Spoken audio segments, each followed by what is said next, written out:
నీ పరిచర్యను తుదముట్టించుటే నా నియమమాయనే.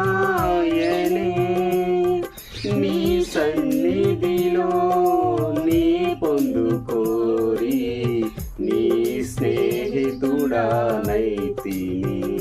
ఆహా నా ధన్యత, ఓహో నా భాగ్యము, ఏమని వివరిందును,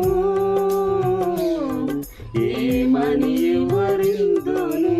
ఆహా నా ధన్యత, ఓహో నా భాగ్యము, ఏమని వివరిందును, ఏమని వివరిందును. నేనెందుకని నీ సొత్తుగా మారితిని, యేసయ్యా నీ రక్తము చే కడగబడినందున.